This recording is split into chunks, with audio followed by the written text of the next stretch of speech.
Hello teachers, welcome to this fourth virtual session. Today we're going to be talking about VAKT activities with our virtual trainer, Francisco Javier Chiquin. Remember that in the Teaching Help platform you can find more courses, lesson plans, a community to share formats, material, and information about teaching English. Welcome Francisco, it's a pleasure to have you here. Hello Mr. Danny, it's a pleasure for me too, having this virtual workshop with you and sharing a little bit of my experience and tools that could help you teachers to develop your lesson classes. Nice, thank you man. So Francisco has experience as a student in the Access program, in the SEAL program, in the TAC course. He also was part of the SIT certification, the ITOT certification, and he is currently studying Profesorado en Enseñanza Media. His working experience goes from being an English teacher in private schools since 2013. He was an Access teacher in 2019. He's currently a SEAL head teacher, and he is currently teaching teenagers and adults in an academy. So it's great to have you here. I hope we can learn a lot from your experience with these VAKT activities. And let's start with the presentation. So today our topic will be about VAKT activities. So before we jump into all the information, I have a question for you, which is, do you have different learning styles in your classroom? Yeah, in my classroom there are very different learning styles. Exactly, so we are going to be finding different learning style in our classroom, and of course it applies to our own personal criteria. So we learn in a different way that our students do. Mm-hmm. Now we have the goals for our session, which are 4. So, Mr. Danny, can you read the first one? To have the basic idea of what VAKT is and how to use it. And we have to know the importance of VAKT. To show examples of VAKT activities. And here it's to share about our experience using VAKT. So we are expecting to have these 4 different goals achieved by the end of this lesson. So please, let's try to focus and try to give our best to achieve all of them. Okay. Now, what's VAKT? What do you think VAKT is? VAKT is, from what I remember, a strategy we can use to design activities for different learning styles. And that's right. That's pretty much the strategy and the method that you need to implement in your classes for students to get the idea and get the information. So here we have 4 different letters because that's an acronym. So we're going to start talking about what each letter stands for. Okay. For example, the first one, we have V. What does V stand for? It stands for visual. Exactly. Yeah. So we have visual. What about A? It has to do something with audio, kind of. Yes, it's related to the audio or things that you listen to or hear, which it's called auditory. Auditory. And what about the next one, which is kinesthetic? What do you think it is related to? Kinesthetic refers to movements. Exactly. So it means that the way that this learning refers to is by movements, as you mentioned already, just by not just sitting. So this way refers to be walking or being moving around the class. Okay. And the last one is Tactile. Exactly. So here, as we know, tactile means like being touchable, having things in our hands and work with them. Okay. And here, of course, we have a small description, which is, it refers to what mode or instruction or study is the most effective for our student. It is also based on how learners learn. So this is something that you need to consider. That's the way that you need to keep in mind for your student and know that they are not the same. They learn in a different way. Okay. And now, jumping with this one, why is it important?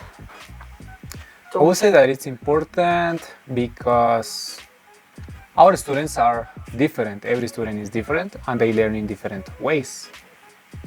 Exactly, as we already discussed, and that's involving your comment, it's also that we need to think about them every single time that we're planning a class. So here we have 4 different criteria that I need you to be checking, which is teachers know how to use students' brain the best. Here the teachers, based on what he observed and based on what he knows from student, he will be planning the activities, the classes, focusing on their student. And the next one is? Gives insight into strengths, weaknesses, and habits of students. And exactly, so it goes related to the first one, which is like a teacher, by observing students and by knowing them, he will know what is going to be the best learning style that each student have, and which is the one that they need to work on.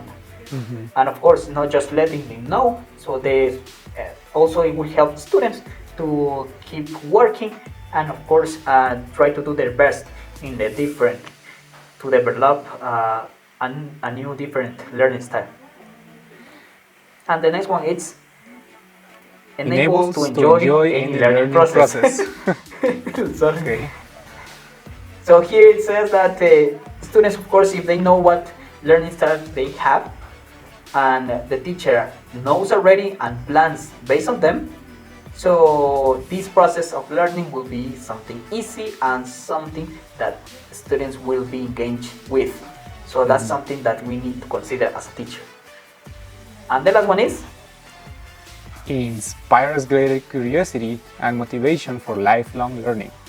Exactly. As we discussed in the second one, here, this one, planning this kind of interactive activities also will motivate students. Maybe they are not that being strong with one of the learning style they are good at, but they will try to do it. So they will be motivated into develop the different skills. So then we have the visual learners. What is visual? So Mr. Danny, can you help me to read it? Visual learners relate most effectively to written information, notes, diagrams, and pictures. The learner might not even absorb information just by saying it.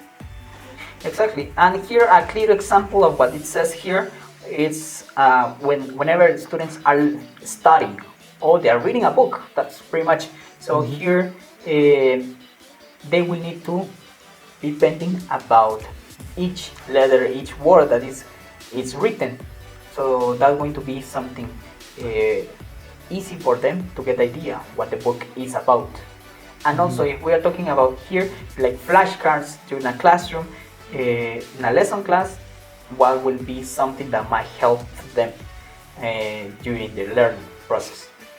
Okay. What about auditory?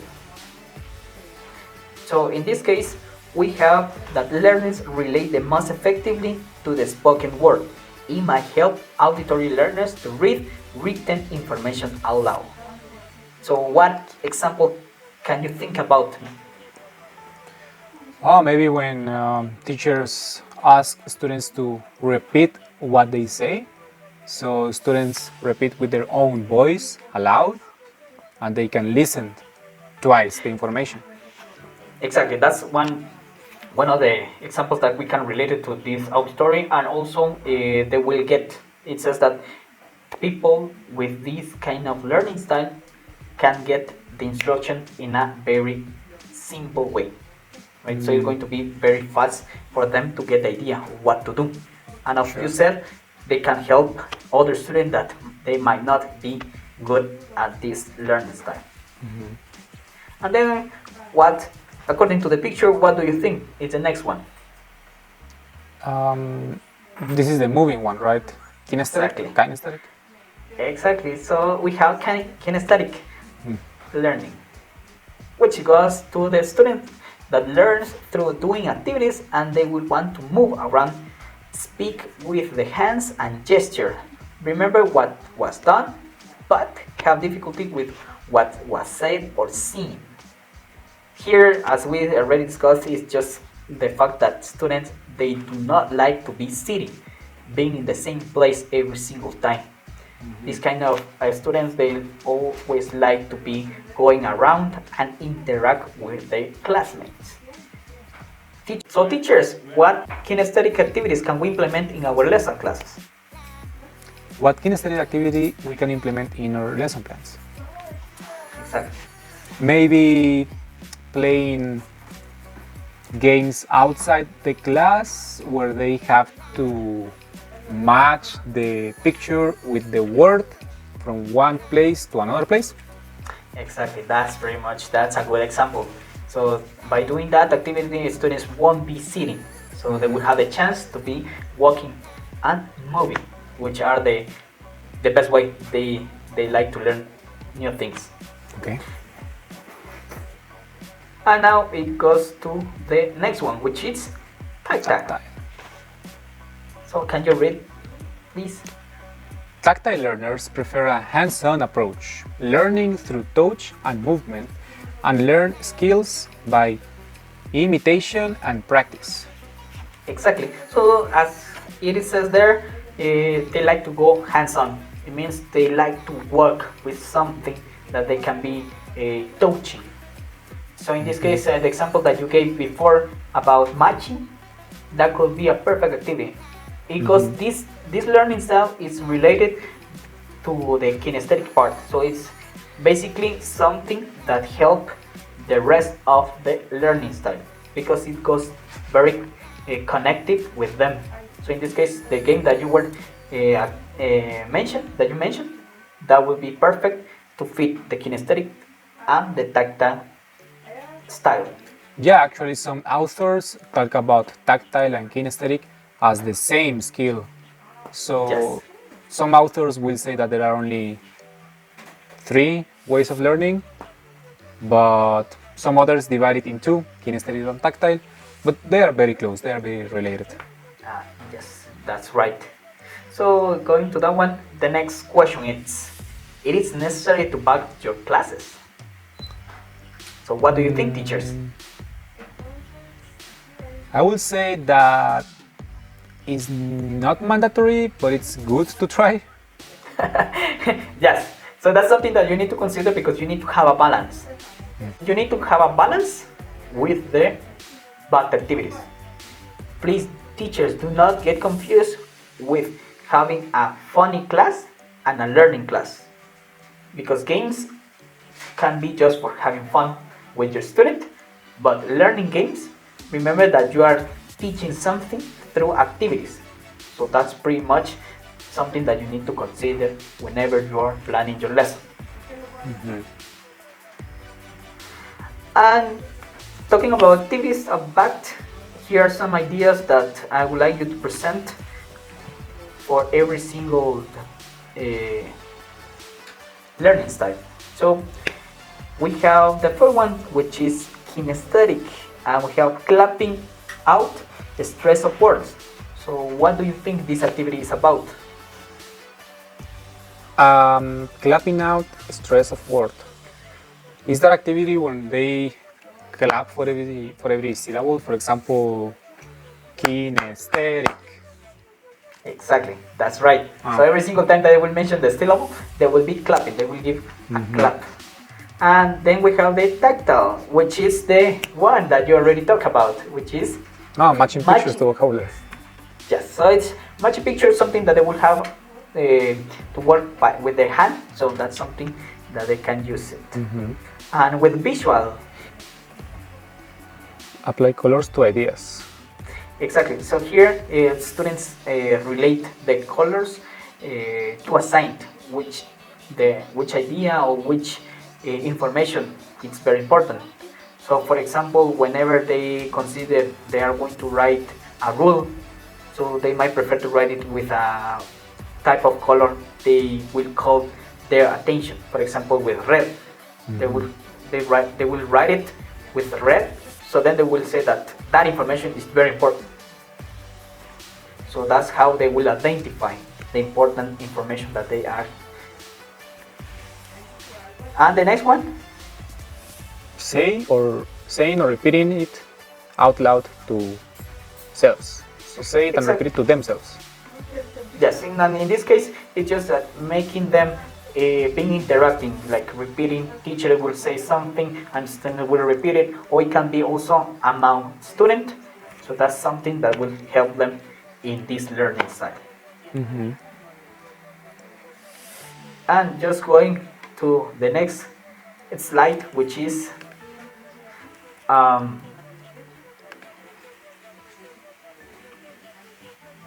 test.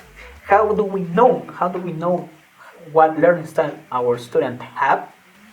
So here are two different tests that you can implement in your classes for you to be sure about what learning style each student have. So we have a written and we have one digital. So the written test, which is pretty much they have to fill up some questions. The first one is I remember information better if I write it down. So here they will be going one by one and they will assign the correct number. Here we have that seldom never goes for 1, sometimes goes with 2, and often it's a 3. And on the bottom part of the page you will have the description on how to assess, how to score this worksheet. So then you will get the answer about what learning style each student have. And the next one, which we have the digital one, so it's pretty much we are going to give you a link in which you can quiz your student. In this one, if you are able to use a lab or access to a lab, you can implement it. You can take students to that lab and do this quiz. So students just have to fill in the blanks with the correct information they consider fit the best, and then at the end they will submit their results and you will have the answer about what learning they have. Now we go to some examples that I would like you to please pay attention, and we're going to discuss something else after we work on them. Okay, so the first one is challenge picture challenge, and here I'm gonna give you some instructions, so please here we have two different instructions, which is observe carefully the picture and then you will tell me how many things will change. So okay. For this one, teachers, you are going to have 1 minute to observe the first picture. Then I'm gonna change it and I will show you the second one. Okay. So are you ready? Yeah, that's right. They're gonna be kind of challenge. So please, because for the first one, you have 1 minute. Mm-hmm. Okay. Okay, so ready? Yeah. Now I'm gonna share the second picture. Oh, I saw it. There were some toys and they are not anymore. There were some toys here. Yes, how many things change? And let's see if you can mention what are some of the changes that you could observe. Okay, I will try. So there were some objects here, some toys that are not there anymore. This cat has a spoon and he didn't have a spoon before. The grandma has a pin on her hair, it was not there. I think that the time is different on the clock. Okay. Yeah. Also this green thing here, kind of muffin, was not there. And I'm not sure, but I think that there were not 3 strawberries. So I would say 1, 2, 3, 4, 5, 6, 7 with this over here. 7 changes, yeah? Okay, so let me show you that these are the different things that we have. 1, 2, 3, 4. So in total, there are 13 different objects. Oh, come on. Yeah, it was a challenge, a little bit challenge. So this activity, you can perform it with advanced students, and of course you can adapt this activity in a very simple way, right? So depends on what level are you working with. Mm-hmm. So teachers, what What learning style did we apply in this game? I think we applied, of course, visual learning. Exactly. Now we have a guessing. That's one more time. The instruction for you is how many sounds do you listen? So I'm gonna play an audio, and then you are going to tell me which sound did you listen, and we'll see if you can remember. Okay. So ready? Yes. Okay.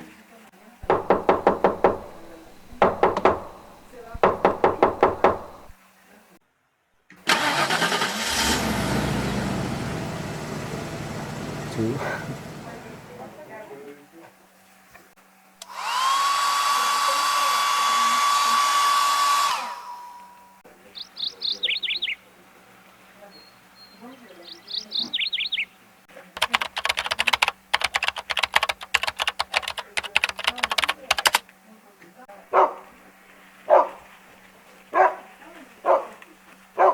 Okay. So how many sounds did you listen?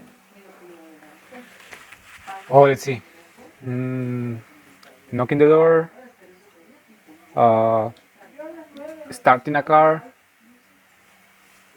A keyboard. Birds. And a dog barking. Exactly. 5? 5?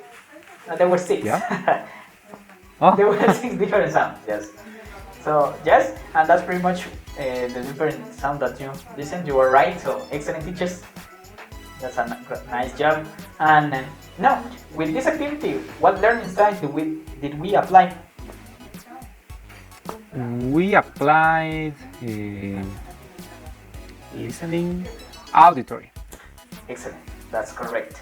So we applied the different one, those different. Now, the question for you is, can we modify these activities and involve different learning style with them? Yeah, I think we can change some things of the activity in order to involve more learning styles. So, for example, we can use images to later match the images with the sounds or with the pictures, something kind of Yes, like that. that's right. So it depends on how the teacher would like to present these activities. So these activities can be adapted based on the focus of the teacher want to do in the class. And of course, depends on the learning style that he or she had. It will depend on the learning style that he or she has in their classes. So that's pretty much that we have. And just to continue talking about this, it's our experience and advices. Here are some things that I wrote that what a teacher needs to pay attention. So the first one is observe your classes. So here in this one, observe your classes. So you need to be painting about what the activities are going, how the activities are going in your classes, and the performance on students. Also, in the second one we have is observe carefully your student, and that's pretty much that. In this one, you need to focus on your student. Do they like the activities? Are they performing well? Do they have trouble with your activities? That's something that you might need to consider whenever you are in your class. And the third one is, can you read it? Plan your classes based on your students' skills. Exactly. And as we mentioned before the presentations, we said that teachers have their own learning style. It doesn't mean that we need to plan our lesson based on our learning style. We need to consider students. Remember that students are the most important in your class. Yes. And the last one is participate with students. So why do you think participating with students is so important? Because then that's a way to create a rapport with them and to have a better relationship with them. Exactly. So of course you create a great environment in which students can feel comfortable to practice, to work, and of course you are going to guide some students with the activities. So the approach, as you mentioned, is something that we need to also consider with our students. Yeah, from my experience and advice too, I would like to add that when we apply or we try to do activities for different learning styles in our class, it's something that will help our students a lot because we might not know, we might ignore what learning styles our students have. So something that I like doing to test my students and see what skills they have more developed and which ones they need to develop more is to do station games where they, in one station, they practice with a visual activity, in the next one they practice with an auditive activity, and in the next station they practice a tactile activity, and the whole activity is running from station to station, so they practice kinesthetic. So this way you can see which part they enjoy more, so you can start telling which skills your students develop or they practice more and which ones they need to develop more. And of course we will not be able to apply all of them in one activity. It's very hard to do that, but as any part of the class we have to plan before. We cannot just invent something out of the blue to try to achieve these learning styles. We have to plan it, but be conscious about the level of our students and their needs. And that's right, as you mentioned, think one more time, thinking out in your student is something that you need to do it. And plan, of course, right? You cannot just jump into your class without knowing what you are going to do with them. And you're something that you already mentioned. And of course, that's something personal that happened to me in my experience was that when I was an access student, it was something hard. It was hard for me to get information by just listening. I'm a kinesthetic person and also a visual person. So I need to have something to see in order to get the idea of what to do. So yeah, me too. I prefer working with different visual representations of the information because when I start reading, instantly I fall asleep.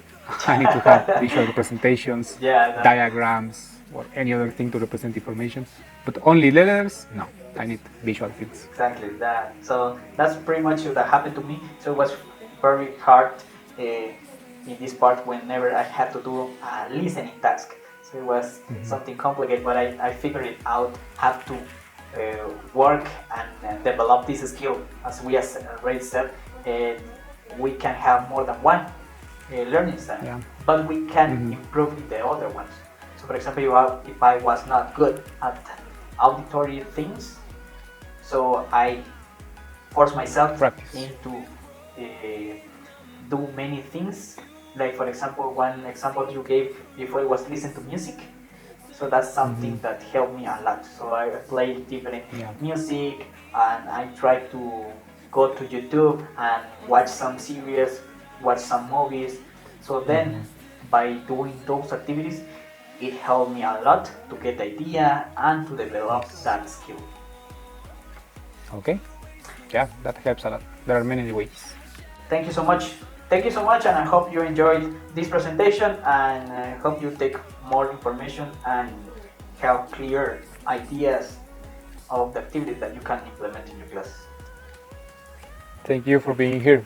We finish with this beautiful quote of Benjamin Franklin that says, "Tell me and I forget, teach me and I remember, involve me and I learn." So thank you for sharing here with us about VAKT activities, Francisco. I hope that we can share about a different topic in the future, and I hope it's very helpful for you teachers.